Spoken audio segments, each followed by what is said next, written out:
In the book of First Kings, chapter 12, we see the story of a young prince coming into the throne of his kingdom and trying to decide what to do, how to rule the land.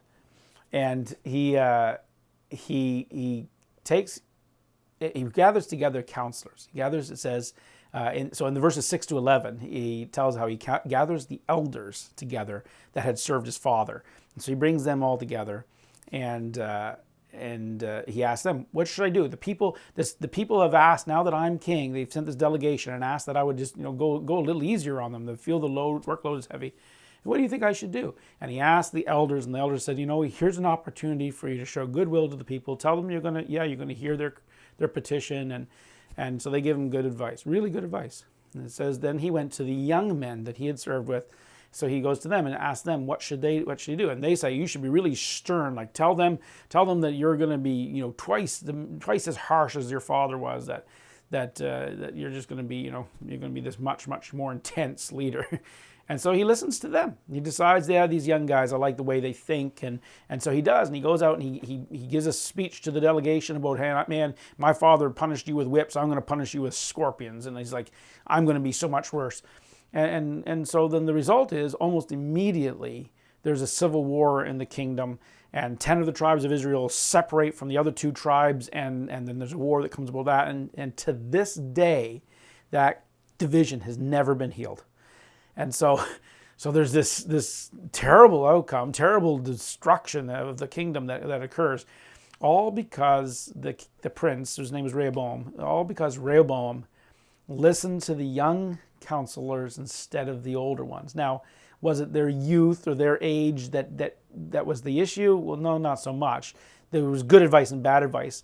But what I want to kind of draw out of this is that the tendency for good advice is that it will come from older people, and the tendency for bad advice is that it will generally come from younger people. Not always, but as a rule. And so there's a certain principle here that when it comes to receiving counsel, that there is a great value in the elders that is not present in the young ones. This isn't to say that there can't be wisdom there. It's just to say that there tends to be. And this is the way God has designed the world. This is what makes sense. I mean, this is the way it's supposed to be. But we in our culture, we very frequently have this myth that somehow the great things are going to come from the young. And we're very, very eager to have the young take positions of leadership. We somehow feel good about that. And it's really kind of scary because the young just simply don't have the experience yet to do it.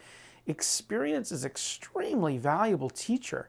And so often in companies and organizations, or even in politics in our world, we keep thinking we need to have the young. I hear this thing, I hear it from teachers nowadays. It really confuses me. Like, I've learned so much teaching.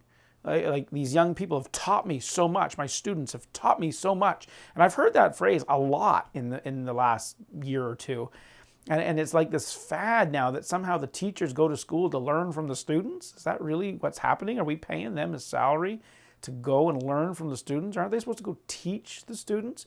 Isn't it supposed to be that older person with all that experience and the years of study and examining a subject are able to go in and teach those young people the subject that they have not even yet broached, that they haven't even begun to study? I mean, it doesn't make any sense, but we're turning everything on its head. And, oh, yes, I learned so much from my students this year. Oh, really? What did you learn? I'd love to hear one of these teachers actually tell what it is they learned from their students this year. I've yet to hear that. It's just not the way it is. It just isn't that way. You can't do this. But this idea, and I hear it once again in so many different places and organizations, and even in the politics of our time, that we need to have young people on this council or on this board or on this one, because we need that fresh perspective. Well, what perspective? How can these young people even have perspective yet? They've barely lived. They can't know anything with any depth yet.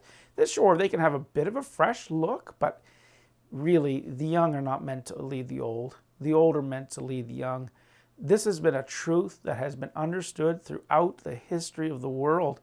Humans from the beginning of time have recognized the value of the elder advice over the young advice.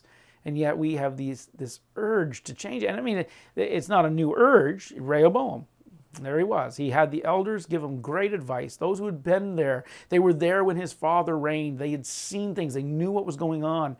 And they said, no, there's an opportunity for you to gain the loyalty of the people. And he dismisses that advice, and he listens to the young men who say, be harsh. And he divides his kingdom, and he never gets it back. It's just ridiculous.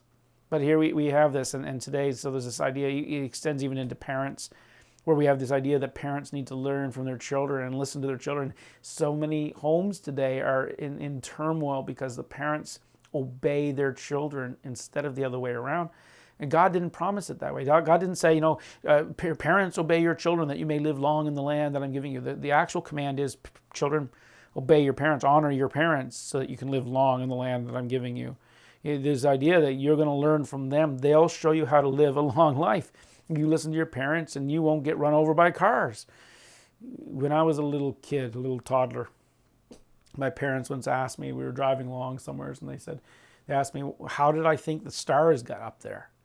And I looked out the window as this little person, right, this child, and I said, well, I think God took a big ladder and he climbed up there and hung the stars on the sky. And that's wrong, in case you didn't know. I didn't get it right. My fresh new perspective didn't teach anybody anything. It was just simply wrong. I was too young to know any difference. All I knew was, well, that's a long way up, and you need ladders to go up high places. So I guess you must have used the ladder to do it, right?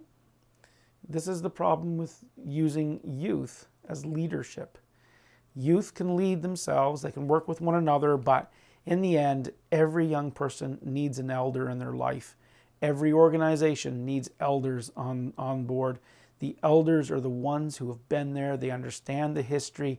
They know things because they've lived. They have experience. They've been through it. They won't always get it right, and there are some really dumb elders. But the odds are in our favor that when we put people in with experience, with eldership in places of leadership, you are likely to get better advice than if you do with the young. So then some will say, well, didn't Paul say to Timothy, let no man despise your youth? And I would say, yes, that's true.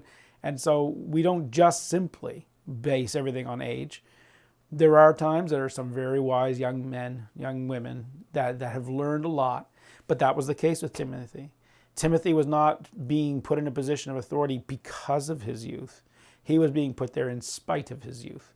And there's a difference. In today's world, we seem to be saying that youth is itself a leadership virtue, but it's not. But there are some people, young as they are, who are very wise. They have spent time with great mentors, just like Timothy did with Paul. They had spent time with someone who had taught them. They had learned, like Timothy did with his mother and with his grandmother, and they had learned the scriptures, and he had filled his life, even though he was young, he had filled his life with the wisdom of learning. And so even though he was young, he was a good leader. But it wasn't because he was young. And that's a mistake we often make. So children are meant to be part of the kingdom of God, absolutely. And they're meant to serve in the kingdom of God, absolutely. They're just not meant to lead it. So I think that it'd be wise for us to take the elder advice of the scriptures and tend to find people with experience to lead us.